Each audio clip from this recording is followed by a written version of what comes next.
Hello and welcome to a new series here on the Matov channel. We have concluded Matov's English journey and we are going to be starting something new here called the Corners of Europe Challenge. Now I believe this is a unique concept that I have created. The only real thing that would kind of come close to this is the Pentagon Challenge. So obviously where you go around the different continents trying to win a trophy in each one, but this it's a bit more of a kind of it's more specific what we have to do, and we're going to get straight in and explain what the whole concept is about. But I'm pretty sure it's unique. If not, let me know. But yeah, the whole concept will be explained in this video.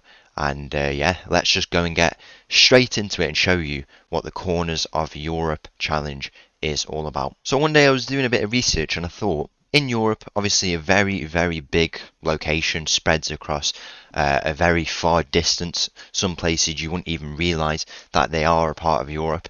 I was wondering which teams have played in European football and are at the extreme points of kind of Europe. And here on this website that is in the link, as you can see there, it came up with a great bit of information. It showed us about clubs who've played in European competitions, who played in the first division of their respective countries. It also shows different things like the furthest teams geographically in Europe to win European competitions as well. But I thought these two were very, very important, these two stats here. So we've got European Cup participants and first level participants. And as you can see, it shows you the northernmost teams, southern, east, western, for both. And there's a few teams there in there you might know: Tromsø in Norway, Las Palmas, who play in the first division. Teams like that have all played in a European competition and also in their first divisions. And after doing a bit of this research and thinking what could be done with this information, I came to the conclusion and created this map. So this map here shows 5 clubs around Europe. So these clubs are clubs who I'm willing to play with and are also at geographical extreme points in Europe. So the 5 teams on show here, we'll get into their profiles a little bit later on, but we've got KA in the top left in Iceland. We've got Tromsø in the very north there, as you can see. We've got Shakhtar Donetsk, who you may be familiar with, in Ukraine, Las Palmas down here in the south, and Santa Clara, who count as Portugal, even though Portugal is basically in the mainland of Europe. Santa Clara on the very, very left here is a team who are very, very far away, basically in the middle. It's between Portugal and America, so in the middle of the ocean. The map probably could have extended a little bit just to show how crazy it is, but it is very, very far out into the ocean here. So there's some teams. I've created this map and I've realised these are the teams who I'm willing to play with, who we can also play with in Football Manager, and it's created a very nice looking map, a nice journey around Europe. And I mean, I guess you could say that Shakhtar are the only team who are in the mainland of Europe. Las Palmas is off the coast of Morocco here in Africa. You've got Santa Clara in the middle of the ocean. You've got KA in the very in the north and northwest of Iceland, or in northwest of Europe, and in Tromsø, who are very up high up on the map, away from their capital Oslo, all the way in the south. And Norway's a very northern place, so how far Tromsø are, it creates for a very interesting story. So we're gonna explain a little bit more about these teams and show why they are going to be a part of this journey as part of the Corners of Europe challenge. So the first team that come up, and will be the first team that we manage here in the Corners of Europe Challenge, are Santa Clara. So they are based in the Azores, I believe, in the islands in the middle of the Atlantic. Basically, it's very far away from the mainland of Portugal. They play in the second division in Portugal. They've just been relegated after 5 seasons in the first division. Our goal with them the expected goal, because we do have some goals that we want to achieve on this save or in this career. We will get onto them a little bit later. The goal is to win promotion back to the first division, and we are odds-on favourite to do that, so it should make for a good season. If we miss out, we can always go again. I'd expect this career to be at least 20 years, to be honest. It's going to be a huge project, but it's going to be really, really fun. As you can see, located in the west, they're the westernmost team in European football, very, very far out from the rest of Europe, but they do still count as Portugal. And in the background, you can see a little bit of it. A nice stadium, the Estadio de São Miguel, 13,000 seat stadium, a very, very nice stadium. It fits lots of people, so it shows the clear backing that Santa Clara do have. That is the first team as part of this journey. Next team we come up with, we're going all the way to the northwest in Iceland. We play with KA, and their full team name. Maybe you can give that a try. How to pronounce that? I'm sure someone could at least do that. They're in the northwest, as we say, so very, very far out in Iceland. They're basically the northernmost team in Iceland, so they're very, very north, and then they're even norther even more north in Iceland. They do play in the first division of Iceland football. The goal with them is to win a domestic cup. They have lost the final 4 times, I believe. They are one-time winners of the league. 4 times they have lost the cup final though, and that was most recently in 2023. So the goal would be to win it with them eventually and finally get them their first win. Bit of a smaller stadium, so we've got 2 different goals, but KA are in the first division, Santa Clara in the second. But Santa Clara a bigger team, I'd say, than KA here, as you can see. They're stayed in the Grefavollin, I believe you would say that, fitting just around 1,600 people. So a nice stadium. You can see the stand there in the background, where we will be managing hopefully in the future. Next team up, we've got Tromsø in the north of Norway, the northernmost team to have played in a European competition. The goal with them is to build a team that can go on and win the Conference League. A very nice team, very nice stadium, and a very nice location, as you can see in the background, the Romsø Arena fitting just under 6,700 people. Next team up, we've got Las Palmas. You'll probably be a little bit more familiar with these. They did just get promoted, I believe, to the first division of Spanish football. The goal with them is to build a team to get established in La Liga, and also to win the Europa League with them. Their stadium, a very, very nice stadium with these yellow and blue seats, the Estadio Gran Canaria, which is where they are based, and that their stadium filling 32,000 seats. A very, very nice stadium. It's going to be a good time there if we can get over there, and hopefully we can build that team with the southernmost team in Europe to go on and win the Europa League. And the final team we've got coming up is Shakhtar Donetsk. You will be very, very familiar with them. Former European champions. They've had very many notable players over the years. Many times winners of the league and cup. The dominant team in the moment in Ukraine. Their youth products really, really, really good. We want to try and go one step further than we were able to in Matov's English journey. We just missed out in that Champions League final, and we want to go with Donetsk and take them to winning the Champions League. Shakhtar Donetsk, former Europa League champions, one step further with them. They are the easternmost team I was willing to play with. We could have gone to, well, we can't actually, because we could have gone to Kazakhstan, but unfortunately their league not in Football Manager, but in comparison to all the other teams, they are really, really far from them. I mean, a lot of these teams are really close to each other in terms of, I don't know, kind of on the same side of Europe. But with Shakhtar, if we go and take a look back at the map, as you can see there, they are really quite far from at least these 3 teams here. Over 5,000 kilometers from Las Palmas to Shakhtar. They are playing in the NSC Olimpijski in Kiev at the moment. That's where they are located, very, very far out from the rest of these teams at the moment. So it should make for a really good time there. The biggest club here, 70,000 seats, their stadium that they play in.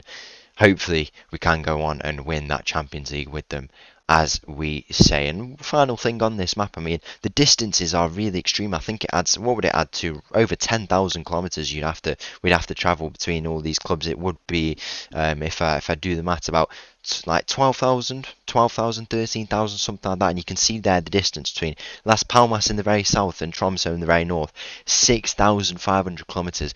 That is further than a flight from London to New York. That is a ridiculous distance, and that is crazy to think that all these teams are classed as being in Europe. We're going to the extremes to try and win a load of trophies and make for a very, very good career. So the 10 goals for this career, what we have to aim for in order to try and kind of complete the career. That's kind of the best way to put it. I mean, I don't know when you count it as completing it. I mean, we'd like to win all these, but if we don't, we take it in its natural kind of stride, the natural journey, follow with that. And if we don't, we don't. But these are the goals we would like to at least give it our best efforts to. So the 3 European goals, they are split into categories. We want to win the Champions League, the Europa League, and the Conference League. So all 3 of the major European competitions. The national goals, so what we want to do in the countries that we go to, we want to win a promotion, which will most likely be with Santa Clara, win a Nations Domestic Cup, which will most likely be with KA, and then a league title, which, I mean, you would count Santa Clara, if we were to get promotion and win the league, as winning a league title, but I'd probably say a first division now that I think about that. So maybe Shakhtar would probably be the best team to do that with. And then finally, the kind of other goals is what I'd class them as, stuff that doesn't relate to competitional results. We've got sign a player from the previous team, so that can be anyone really. We could also make that, we could bring staff members around with us that could improve on that goal a little bit. But yeah, bringing previous players from previous teams would be a really good goal. Sign a player from each previous nationality. That should help us in scouting players, and if we know they've got good players in that country that we've just come from, it should help us to kind of make a good team when we're on the move. Arrange a pre-season friendly with the previous teams. You might not even see them, but it adds a nice goal and a nice thing to do, and see what result we can get against our own form teams. And finally, use a new tactic at each club. We'll get into a little bit more detail about that in a second. So as we just saw, Rule 10 there said that we need to use a new tactic at each club. This career, as I said, I'm not the most experienced football manager player, so this career is going to be very important in trying to kind of develop my knowledge. At each club we go to, these are it says what club we go to and what tactic we use. That is subject to change, and if we do need to change, then we will. But these are the tactics that I think are most suitable for each club that we go to. They might not be. It's all a learning curve. That's the best way to think of it. But these are the tactics that we will use at each club. The 4 big ones, I'd say, and then our own custom tactic. As you can see there, these are. I'll get to learn them and see if I like them, and they could even be the things that guide us to winning the trophies. Well, they'll have to really, because we're going to stick with that whilst we're at the clubs that we're at. But it can change if we need to, if we're in a real dire position. But I would expect us to maybe get sacked along this career. It's going to be a very long one, lots of things going to happen. But at least we can do this and try and learn the new tactics and stuff like that. Because I think you can get quite fixed on one tactic and then kind of not learn the other ones. And I think it is quite important to try this. And they also look suitable to the level of football we're playing at, kind of the league and what we want to do in Europe as well. So that's why I've selected these tactics. So going through them quickly, we want to go with a counter-attacking tactic in Santa Clara. I know being defensive when we're favourites for promotion is probably not the best idea, but attacking football, and as you'll see tomorrow in the first episode with Santa Clara, you might see why it could be beneficial for us. Possession at KA, just holding the ball in the cup competition against the better teams will probably be a decent idea. Tiki-taka at Tromsø, obviously a very hard tactic to get nailed down, but if we can do it, then keeping that possession and playing the ball around will be some really nice football to see. We'll make a custom tactic whilst we're at Las Palmas. I don't know what that is really. It could be a bit of a wing play tactic that we have used in Matov's English journey before we went over to Gegenpressing. But a custom tactic, whatever that may be, we'll have to see when we arrive at Las Palmas. And finally, when we go to Shakhtar, the old trusty will be going with the Gegenpressing. I think that's probably the most suitable for the Champions League to counter some of the tactics of these big teams. So you're probably wondering, after watching this video so far that we've got 5 clubs that we want to go to, but the chances of us going to all those clubs is, I mean, there's a big chance we could go to a few of them, but going to all of them, it is probably unlikely. So as you can see here, we've got 8 clubs who we could go to. They are based in the extreme points of Europe once again. Some of them have played in European competition, some have not. These are what I consider the clubs we can fall back on.